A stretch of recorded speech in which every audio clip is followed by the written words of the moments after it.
Well, it's time again for another Sigma Virtual Hour. And you would not believe it, but this is our 1 year anniversary.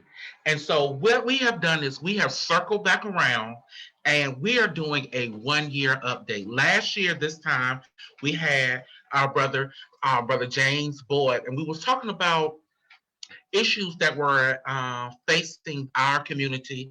During that time, we were very prevalent with the George Floyd and the Breonna Taylor issues. And right now, we wanted to circle around and talk about unifying the community, especially when we're dealing with racial issues. And we have a very diverse group of individuals on our panel today. I'm so excited to have each and every one of them here with us. We're going to have them go around and introduce themselves, tell us a little bit about themselves and their organization, and then what they want to get out of today's conversation. I'll start with Mr. Pong. Hi everyone, my name is Pong, like ping pong. My pronouns are he and his. I am a queer Thai organizer calling in from New York City on occupied Lenape land. I currently serve as secretary of UNAPSA, which is an acronym for the Union of North American Vietnamese Student Associations, which is a continental nonprofit that works for leadership development and community building for college-age Vietnamese diaspora in Canada and the US. I also organize with our community partners such as MOFSA, which is the Mid-Atlantic Union of Vietnamese Student Associations. And I also organize with several abolitionist groups here in New York City, including the Racial Justice Working Group of the Democratic Socialists of America and Asians for Abolition. And last month, I graduated with a master's in higher education administration, where I've been able to merge my organizing work into my academic work. Thank you, Mr. Pong, for joining us today. The next person we'll have is our very own Portsmouth's own Miss Delegate Candy King. Tell us who you are and tell us a little bit about yourself. Hi, thank you so much for inviting me. I'm Delegate Candy Munden King. I represent the 2nd District in the Virginia House of Delegates, which includes Prince William County and Stafford County. But I was born and raised, I am a Portsmouth girl through and through. Portsmouth will always have my heart. So I am so excited to be in a conversation that I think is so really timely for the Hampton Roads community. So I'm hoping we can come together and have some really great ideas. And Pong, I just want to say congratulations. That is no small thing during a pandemic to come out with a degree. So congrats on that.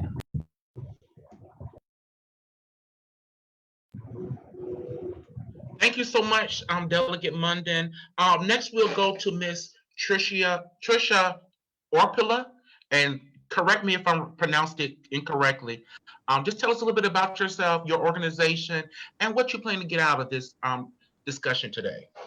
Okay, well, I'm actually, I do a lot in Virginia Beach with the Asian Pacific community. I'm a board member of the Philippine Cultural Center of Virginia. I'm the chairwoman of, the Philan Friendship Day, which we just had in July. I'm also the chairperson for PhilFest USA, which will happen in October.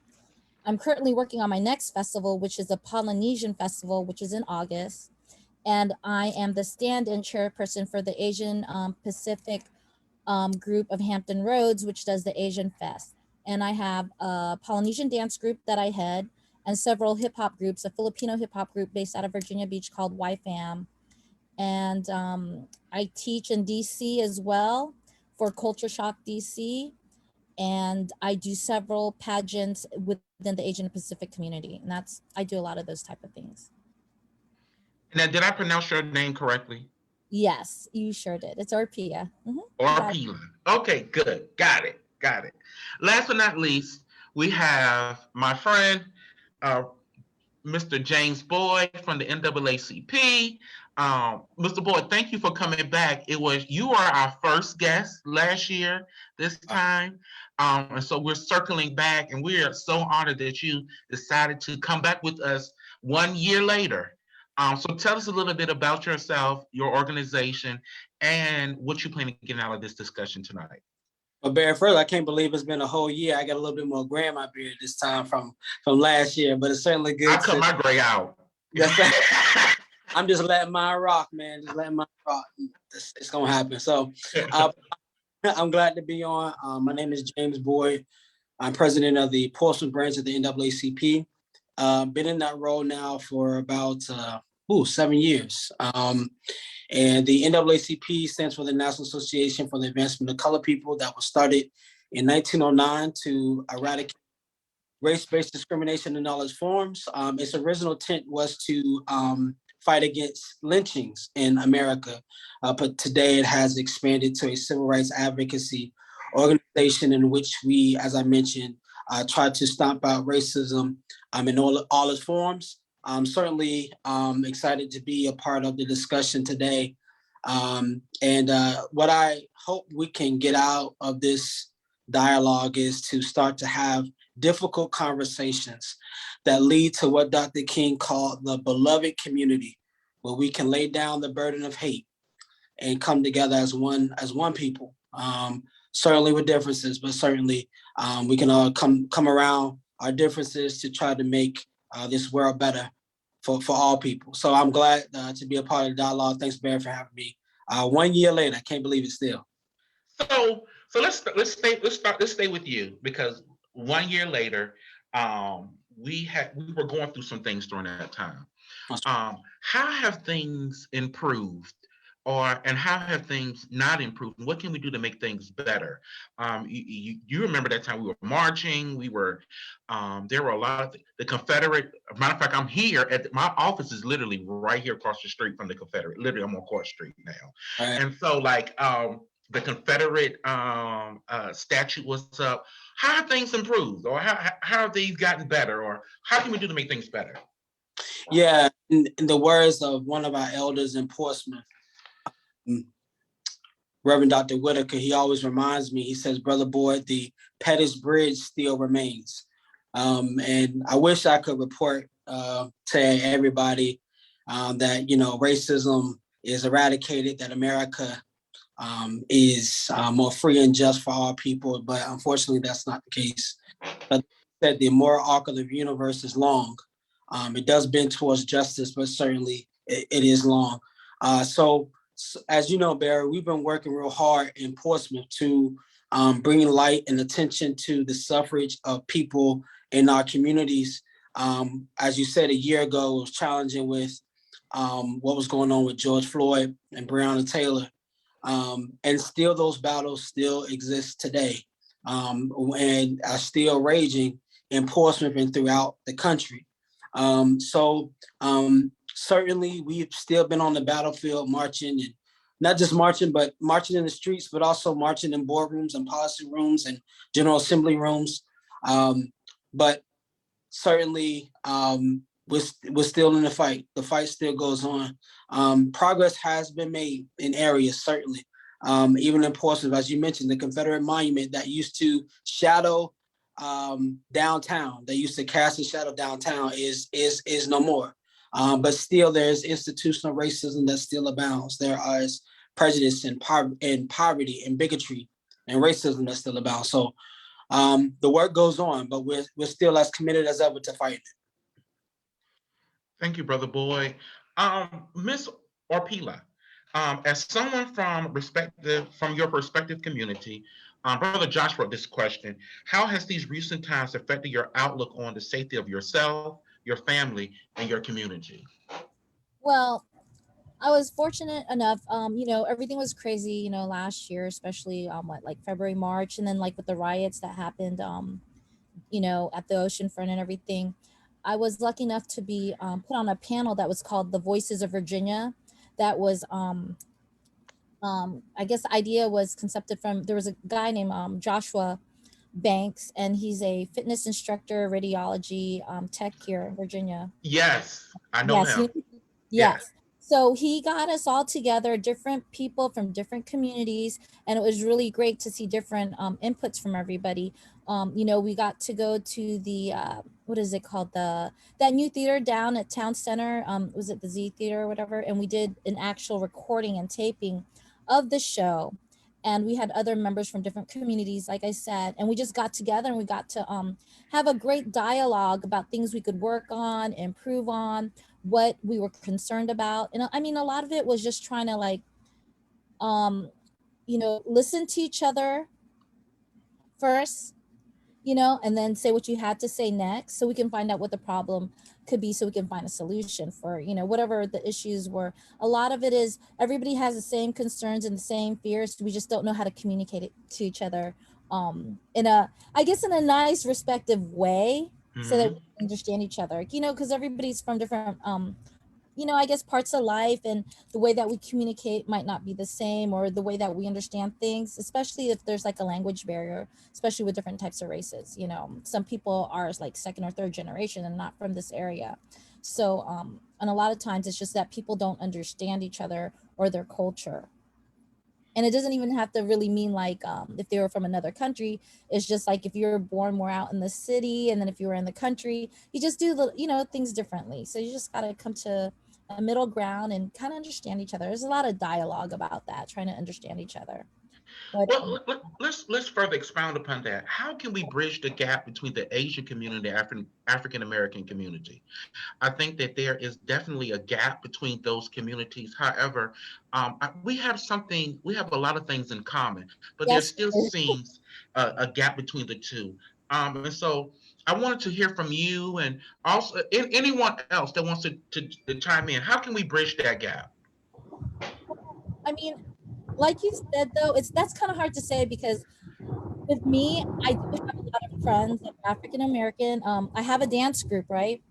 And we do have some African Americans in my Filipino hip hop group. And they call me Ati, which means big sister. It's just so funny. They've developed and, took on a lot of our culture too. I think the thing that brings us together definitely is going to be our love for music, our love for cooking and partying. I mean, those are the similarities we have. And we both understand about the struggles we had to deal with racism. I mean, what we both have to go through with my race, and just African Americans, everything is, we have to go through prejudice, we have to go through the same things. I've seen it. I will tell you this, in Filipino culture, I'm pretty dark, so they had a caste system where the lighter you are, you're considered royalty, or you're more above than the darker Filipinos. So I was always looked upon as if I was African American. I actually got into some fights when I was younger. I was the only child for 13 years, and there was kids that used to bully me, and my parents were tired of it, and they said, if they go after you or tease you one more time, you need to do something, especially if they're like throwing stuff at me or whatever. I have really curly hair, so yeah, I've gotten mistaken for being African American when I was younger a lot. So I mean, I understand. I'm dark. When the other Filipinos see me, and there are Filipinos, believe it or not, that take the lightning pills, kind of like what Michael Jackson did, back in the day. But yeah, there are some that do that because they want to stay like they're up here in this class, and then they just don't want the darkness. I mean, if you're from Virginia Beach, a lot of the girls that are Filipinos, they don't mind having the tan. 5 minutes in the sun and I'm dark.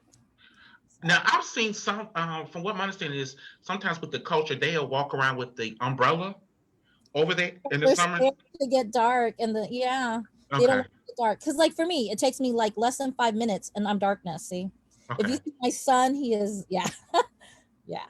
So, Delegate King, you have something to add to that?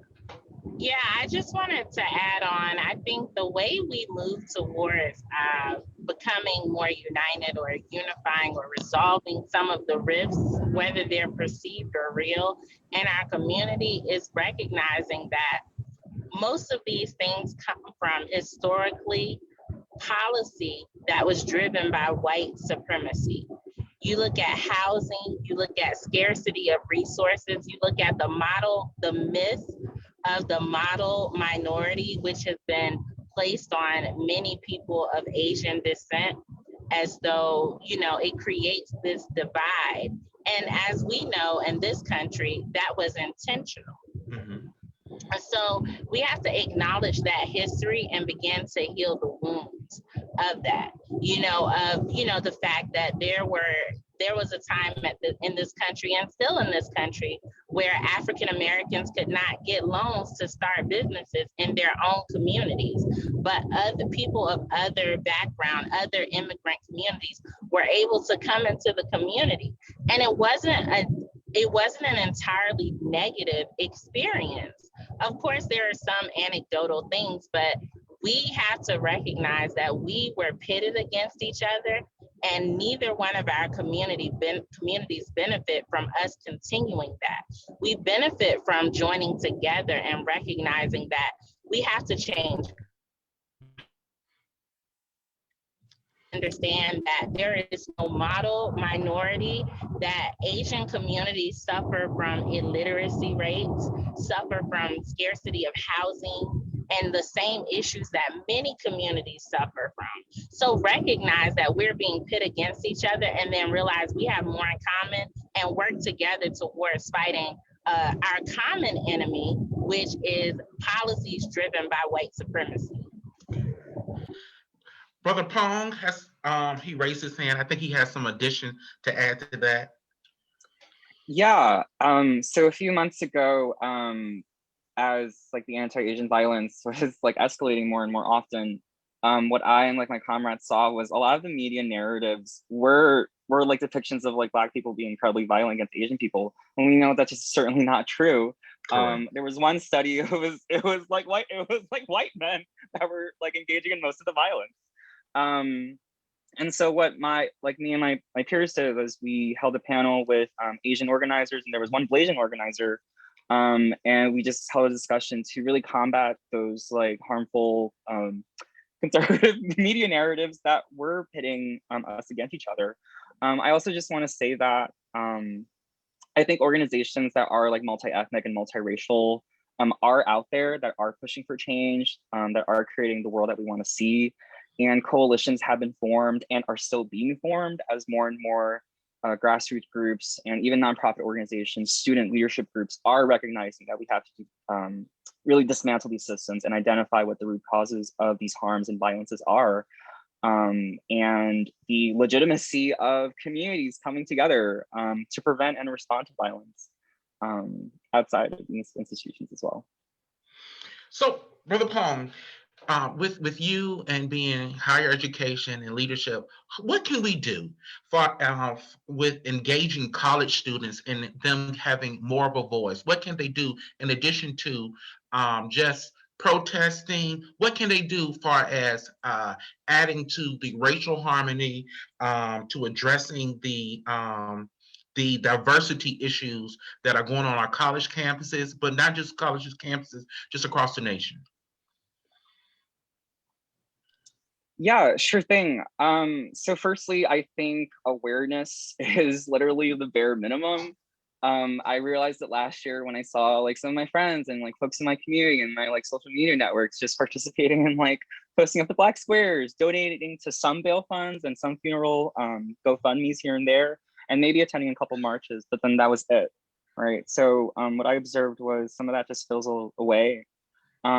I look back to past civil rights organizers and Black Power radicals like Kwame Ture, who was born in Stokely Carmichael, who advocated for people to organize, to join organizations, to work to organize their communities, to turn all that mobilization energy, that wanting to change, that wanting to make the world a better place, and to work like in our hyperlocal networks, like in our communities, to then also connect with other communities and build that coalition together, build that larger sense of community together.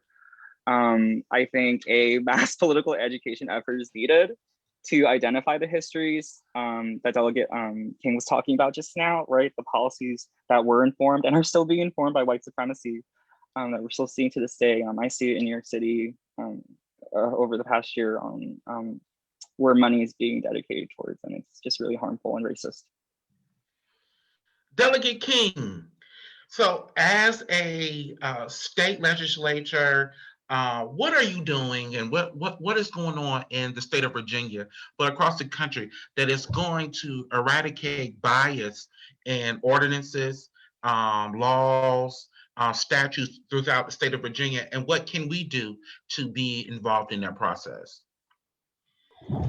So I think we all touch on a common thing in different ways, but education. So here in Virginia, we are making efforts to ensure that we have a world-class education system, and that requires teaching truth and teaching uncomfortable parts of our young people, because I am very optimistic, not to get on my Barack Obama soapbox, but I'm very hopeful that the generation that we see, that the way our children are interacting with people from all different races and backgrounds, and that they have a better understanding of what diversity and inclusion and equity looks like, that we can put policies into place that actually reflect that, to meet the needs of the community first, to ensure that our education is not teaching just some whitewashed version of history. Because if you don't know the history of these relationships and interactions and what we have in common, when we sometimes look at Blackness through the lens of America versus the world, I think we have to address all of those things first in our education system. And I think, crime in our Commonwealth, what hate crime and violence in general is something that is also an educational moment, a missed opportunity, that we look at politicians and folks who use very racist, inflammatory language referring to people of AAPI descent, and how that emboldens other people to have acts of violence. I think we have to hold people accountable for that. We have to hold leaders accountable for that. We also have to hold leaders accountable for their silence. People don't realize this, but not taking a stand is taking a stand. Not having a voice is taking a stand. And so when you say, oh, I don't want to touch that issue, what you're actually saying is that you don't want to be bothered with it. And that's actually taking a stand for something. And so sometimes us being silent is more than us actually having a voice. And so silence is deadly, especially in our community. Do you think so? Delegate King? Oh, for sure. And, I say this from a place of being a legislator for 6 months. Obviously, as we used to say in the country, you can't be at every hog killer. So that's a little old saying for y'all, but you can't be everywhere, or but when you see people in our communities hurting, when I see a grandmother who is attacked because of her race, because a politician decided to call COVID the Kung flu, or to blame people of Asian descent for the pandemic, when you see things like that, as a human being, as a leader, as a mother, it's your responsibility to speak up. And leaders who don't, not only are they showing a lack of leadership and humanity, but they're also showing what really matters to them, and oftentimes it's the people. So, Brother Boy, 1 year later, we want to know, where are we at? What initiatives have we put in place to eradicate police brutality in not just the African American community, but in all communities, to end systematic racism, especially in a corporate level? We were dealing with the issue where, as you bring a business into an African American community, however, you do not promise African Americans a certain amount of jobs. So what we have done is we've been systematically excluded from the initiative or from the conversation when it comes to empowering the community that you're serving. So what initiatives, what things can we put in place to ensure that we do have a voice and we're eradicating this systematic racism, and that we are eradicating police brutality? What is in place and what can we do? Yeah, absolutely. Let me say too, Barry, real quick, because I want to make sure, you know, in our conversation that we have a definition of what racism is. Dr. Claude Anderson, in his book Powernomics, that gives a blueprint of equity that America can adopt in order to address the marginalization, the 400 years of marginalization of Black folks in this country. He defines racism as when one group of people has a disproportionate share of wealth, power, and resources. Those three things: wealth, power, and resources, and then uses those things to marginalize another group of people. And if we're going to be honest, let me say this quick as well, Barry. Unity without truth is hypocrisy. We have to be truthful in this country that for 400 years, Black citizens have been disproportionately marginalized in our system, as the delegate was saying, not only through slavery and segregation, but through policies that have continuously caused us to endure suffrage throughout generations.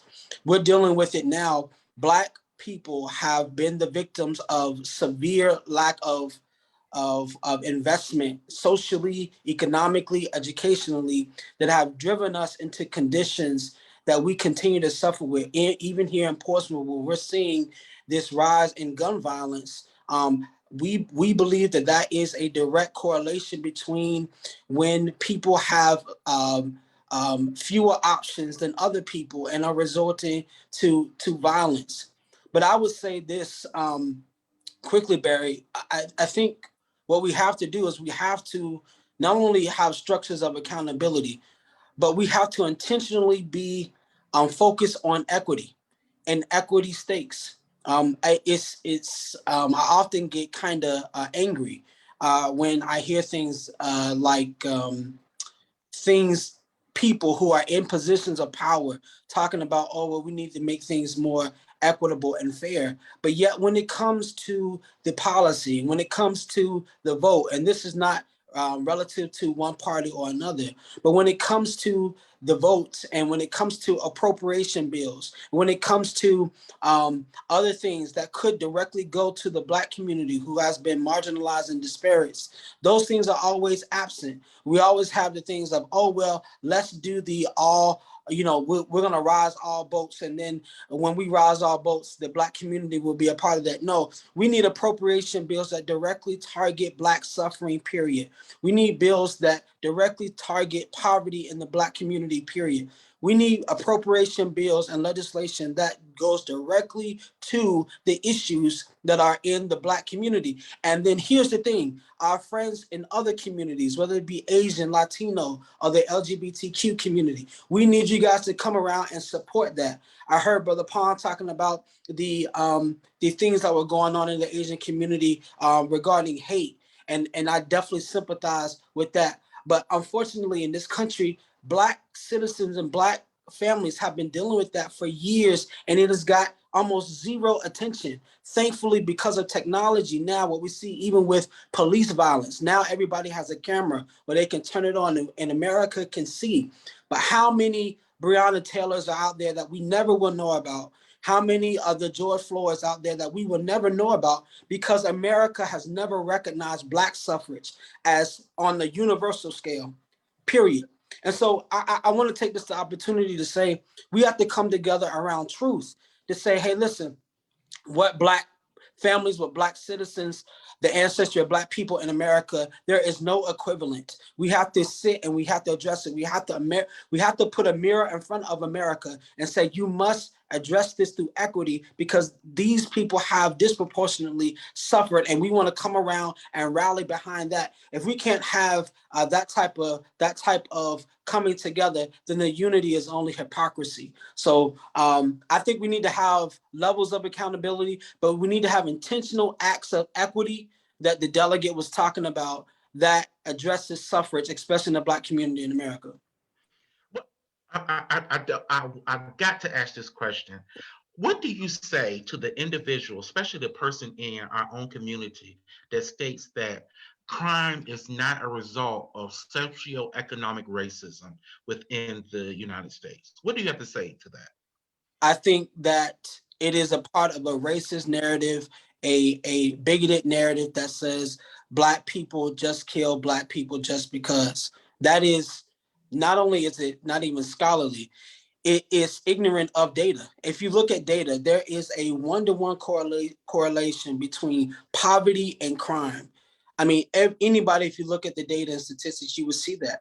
You will see that the absence of investment in our community is leading to violence. And anything beyond that, it fuels this narrative that says, oh, well, Black people are this type of have this animalistic culture where we're just going to take out our own. No, that's not the case. As a matter of fact, violence is present in many communities throughout the country. And it is true that we do have a disproportionate amount of violence in our community, what we're experiencing in Portsmouth. But how we get out of it is through investing, as you said, through eradicating racism and getting to policies that will go directly to the Black community. So Mauvsa is Mauvsa.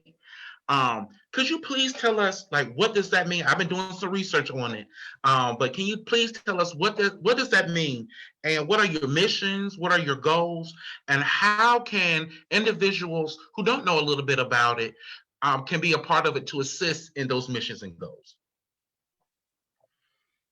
Oh, thanks, Barry. Also, I just want to uplift everything that James Boyd was saying. The calls for reparation and appropriations are definitely needed. And I think everyone on this call watching should also be in solidarity with that. So just want to uplift that.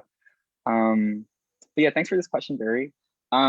So Mauvsa is an acronym for the Mid-Atlantic Union of Vietnamese Student Associations. It is a community-based nonprofit organization based in the DMV area that empowers young Vietnamese Americans by fostering, so quote unquote, this on the website, but cultural awareness, promoting social justice, and developing leadership.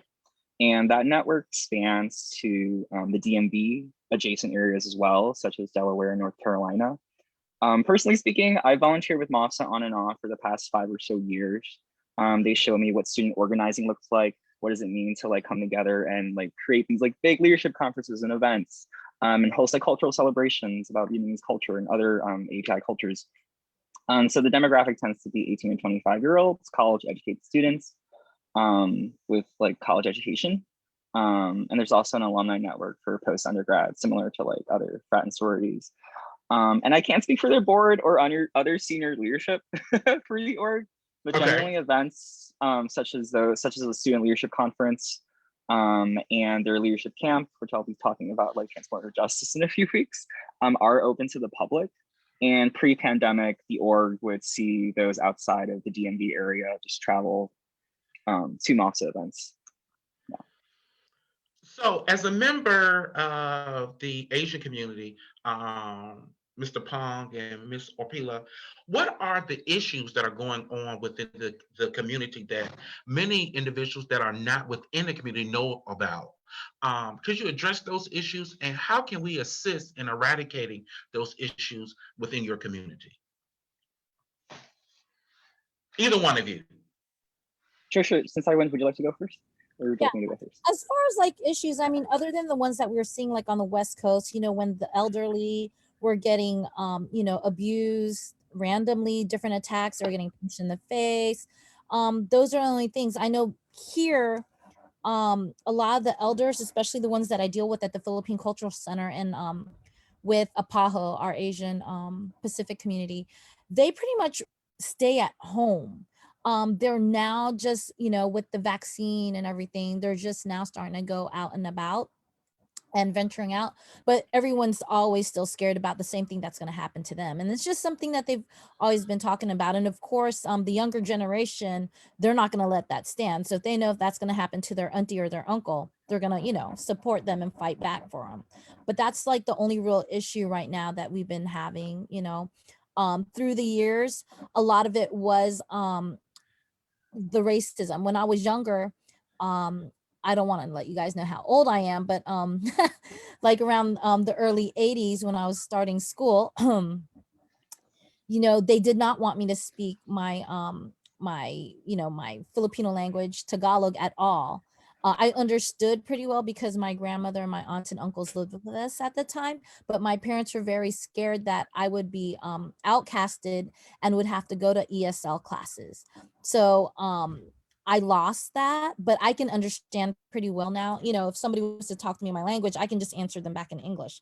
I don't really know if I could speak fluently, but that's another thing. You know, the only issue is just like really losing that culture, you know, and passing it down to everybody. And the thing with the abuse that the other people were getting, you know, especially on the West Coast. And I think there was a incident in New York as well, right, with another elderly person getting abused. But the one that stand out the most to me was the one with the grandmother on her way, either she was leaving or going home from church, and then the man came out of the building and just started attacking her, and the other people were watching that happened to her. I just don't know why people were there and not helping her out. You know, other people were there and they were like closing the door and everything.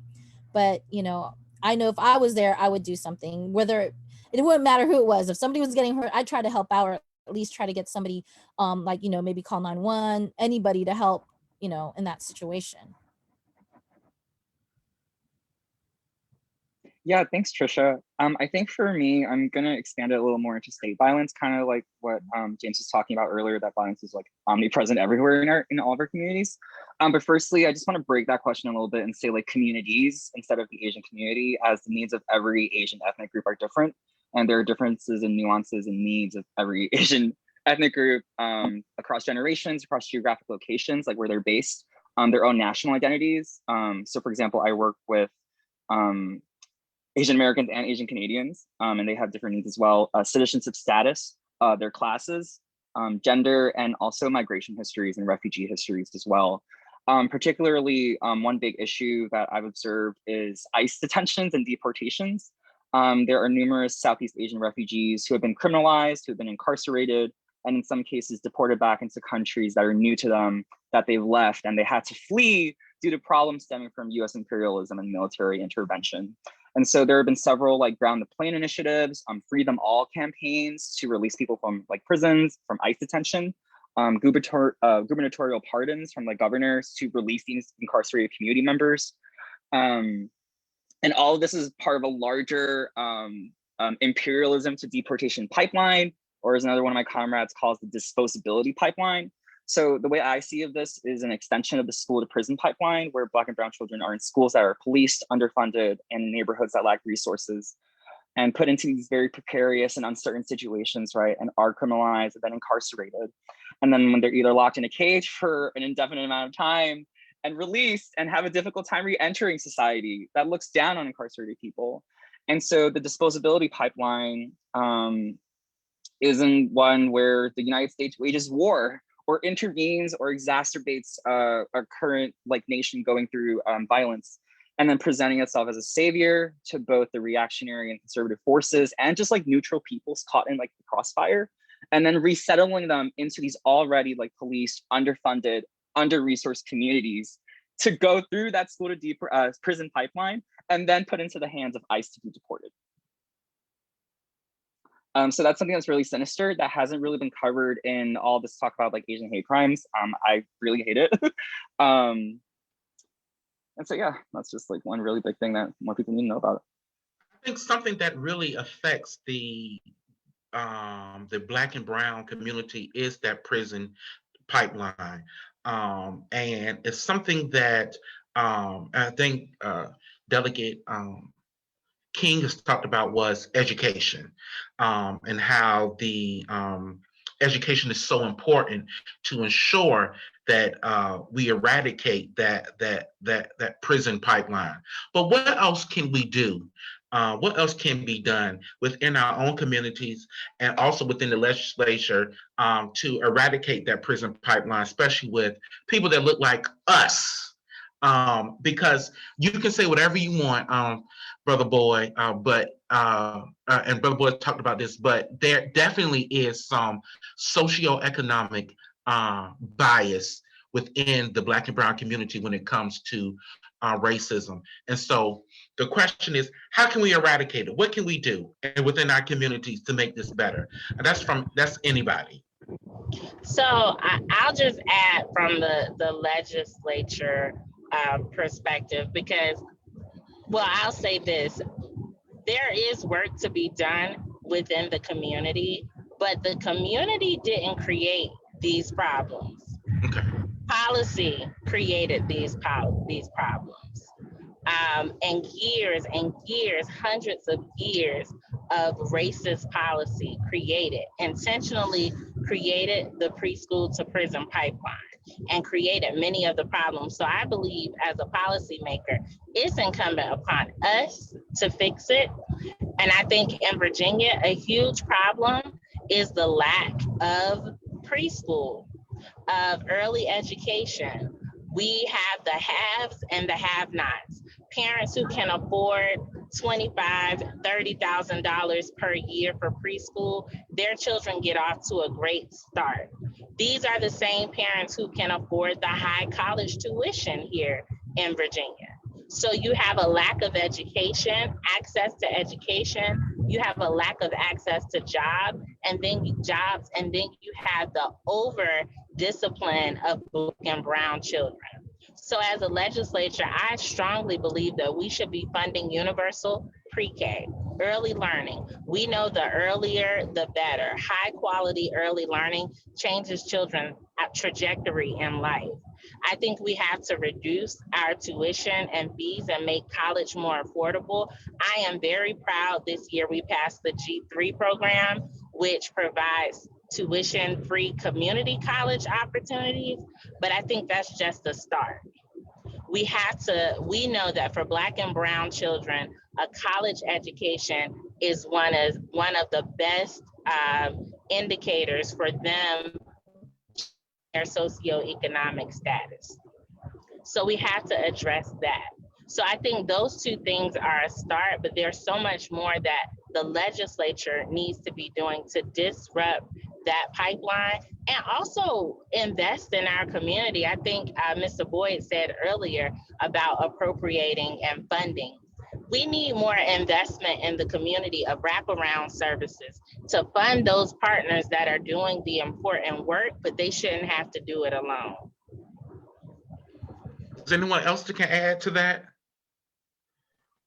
Yeah, Barry, if I could, just to support what you were saying, support what the delegate was just saying as well. And I know some years ago we tried to get some headway on this, but one of the things that drives the school to prison pipeline is suspension rates. And if you look across Virginia, you look across the country, Black children are suspended disproportionately more than any other group of kids in America, in America and in Virginia and across. And that's the case in a lot of states across the country, where you have kids at the pre-K level or first grade, second grade level that are being suspended for long periods of time. And we know that one of the things that we're fighting enforcement is, when kids are not in school, which I do agree, education can be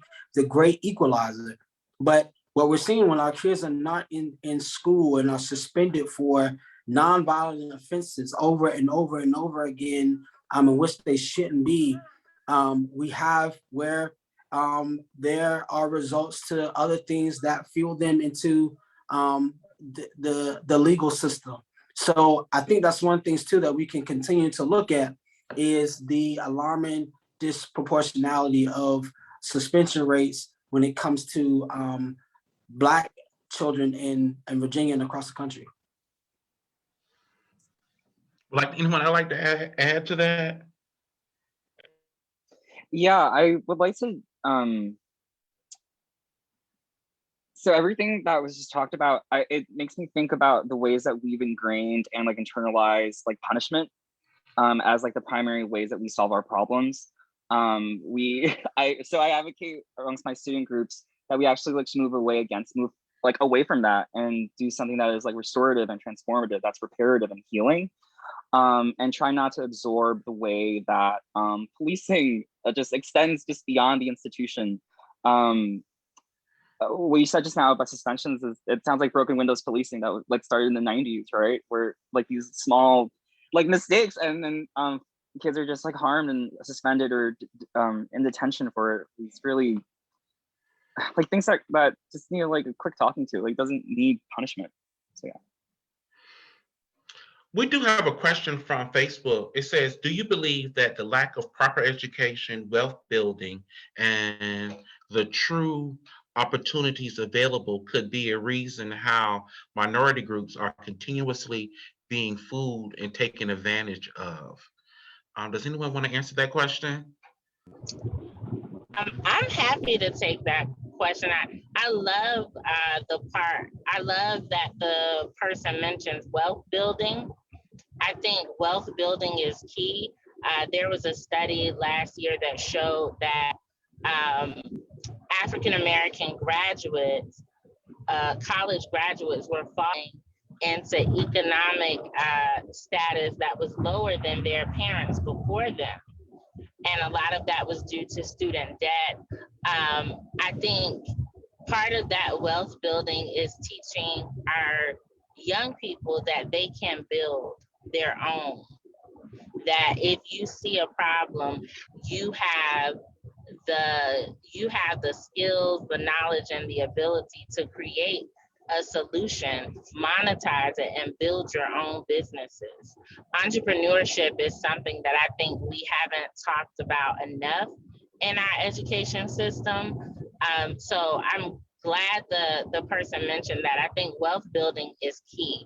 Now, as to, I wouldn't say that any group is being made a fool of, but I will say that we have to do more to harness political power. It is not just enough to come out and vote. We have to hold the people who we vote for accountable for the things that they promise, for the things that we need, for voting their conscience, for voting their community, for putting their money where their mouth is. We have to support candidates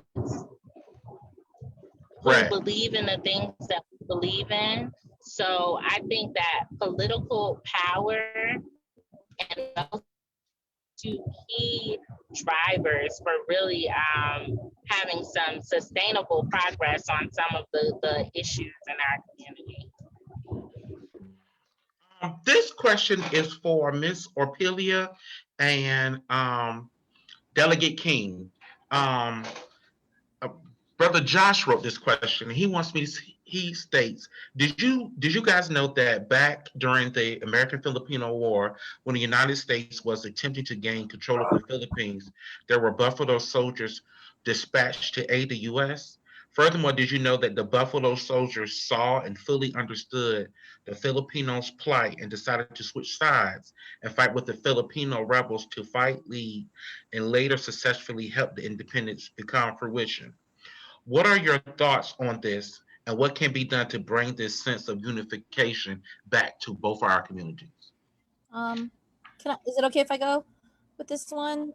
Well, like I said earlier when we were talking about everything, the Buffalo Soldiers also experienced this sort of type of racism, the struggle that they went through. So when they got to Philippines, they saw that the same things were happening with the Philippines, and a lot of them actually switched over to the side of the Philippines, to help them out. They had more, since they were in the Philippines and they weren't back in the U.S., they had, I guess, more power together to help the cause that the Philippines were going through, to go through their own fight. So that helped them out. And, they actually became respected by the Filipinos. I can't remember, there was one guy, it's been a while, but, there was one guy, God, he even became, I think, like a captain or a general. And he's pretty famous among the Filipinos for what he did and the cause for the war. Miss King, I'm sorry. No, it's fine. Can you all hear me? I think my internet is going out a little bit. We can hear you well. Okay, I was aware of that fact, and I think that's such a beautiful testament of how people of color all around the world, when we understand each other outside of the stereotypes, attending Norfolk State University at Behold the Green and Gold, we went to school with people from all different races and backgrounds. And one thing that we learned is that we have more in common than we don't. That's right? That's right. That a lot of the, I think I heard you say earlier that your students call you auntie, which is what we call our family friends who we love, who are close to us but not blood related. So there's so much in our communities that really binds us. We just have to get outside the stereotypes. Delegate King, I wanted to say thank you to you and your incoming class that just recently came in, because what you all did was something that was phenomenal in the state of Virginia. You all brought in probably one of the largest class of diverse judges in the state. And I really want to, when I say we have Asian judges, African American judges across the state, and they fit our demographic. And so what do you think the reasoning was behind you all making that decision to say, hey, we need some people in our benches that look like the demographic that they serve? And to Brother Boyd and Brother Pong, could you all talk about how can we best, again, diversify these judicial seats that make the decisions on the people that look like us every day? Sure. So that was something I was very proud of. In my area, we selected the first Black woman judge in one of the counties that I represent. And when I heard she was the first, someone should fact check that, because it's 2021 and we're still having first in different counties in Virginia, but it's very true. And I will say that it was not simply the work of the current General Assembly. It was the work of 30 plus years of folks of color, of women, of LGBTQ plus members of the community, recognizing that we didn't have representation on the bench and pushing us. So there were all the leaders and elected officials, the Louise Lucas, the Yvonne Millers, the Charnel Herrings, and folks who have been doing this work for years, but who were also being pushed by folks in the community like Mr. Boyd and around the state, who were pushing us to bring more diversity, because we know that lived experience matters. And we know that there are phenomenal legal minds all throughout this Commonwealth who were historically not given the opportunity to operate at the highest levels. So that was something that we were very proud to start the process of rectifying, but it's just the start. Brother Boyd, Brother Pong. Yeah, just to emphasize what you said, Barry, you know more than anybody as well, that the what was done in the General Assembly on the bench was certainly a good first step, as Delegate King said. We have a lot more work to do in that regard, not only just on the bench, but making sure that there is equity in legal positions throughout the legal system. Whether it be Commonwealth attorneys, whether it be chiefs of police, whether it be public defenders offices. We need to make sure we do that. But certainly the bench was one of those ceilings that we could not seem to get on because of years and years and years of marginalization. This is one of those things where, it's, hey, they can be this, but they won't get on the bench. And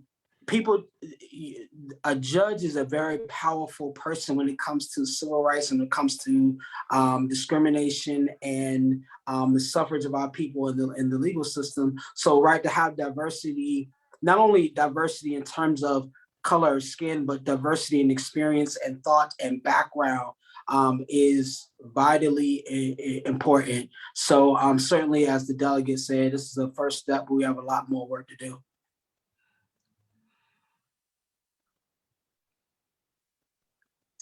And also, to that point, real quick, and I'm be done. As Delegate King said, we have to get politically motivated, right? Who picks judges? Members of the General Assembly do, or committees in the Senate, right? So we have to, in the House. So you have to be we have to kind of look for a circle and say, all right, we're not, as she said, we got to hold them accountable. But when we go to the ballot box, we got to say, listen, what is your philosophy in terms of diversifying the bench and diversifying the legal system, and see where those persons are, and then hold them accountable to that, right? So we got to start to not only agitate the system, we also have to infiltrate the system. Absolutely. And just to add to that, in my community, when I was running, folks were asking me, what are you going to do about the lack of Black judges in our community? We're a majority minority community, and we don't have representation on the bench. So when I went to the General Assembly, even though I'm the most junior member there, I had a mandate. I could say, this is what's important to my community. So I had to bring home the bacon, so to speak, for my community. And those are the voices that our communities need to say, hey, this is a priority for us. And I think that's a good point to kind of summarize on. I've asked that everyone just provide some things that what do we need in our community? How can we make it better? And provide your contact information. How can people reach you so that they can join or let their voices be heard? We'll start with Ms. Orpila. Contact information is really easy. It's my first and last name at gmail.com. TRICIAORPILLA at gmail.com. You Google me, you'll find all the different organizations I belong to, and my information's on there anyways.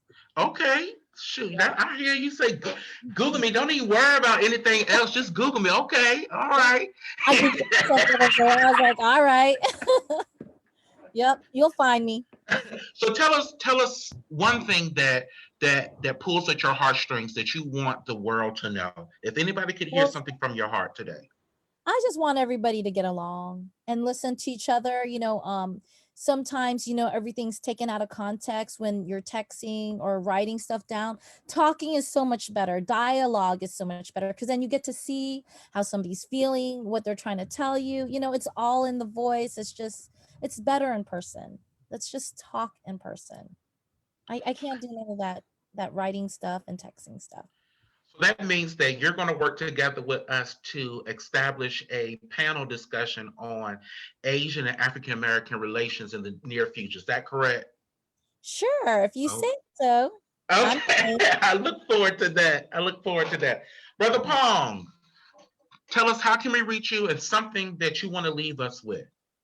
Oh, sure. So folks can reach out to me on Instagram at uncannypong. So UNCANNYPONG. On Instagram for any questions on some of the organizing work that you do. And I wrote this, I'm just gonna recite what I wrote. So I think that we have to learn our histories. We have to identify the root causes of our issues and be in solidarity to resist things like state violence, be in solidarity to support survivors of harm, be in solidarity when the state repeatedly beefs up its policing and military budgets. Meanwhile, 500,000 people died from COVID. People are food insecure, houseless, and need healthcare, need education. We have to learn about the histories of this land and the institutions on this land. I think Dr. Connie One of AAPI Women Lead said it best. If you know the histories of these institutions and how they were founded and what they continue to do, why would you want to support it?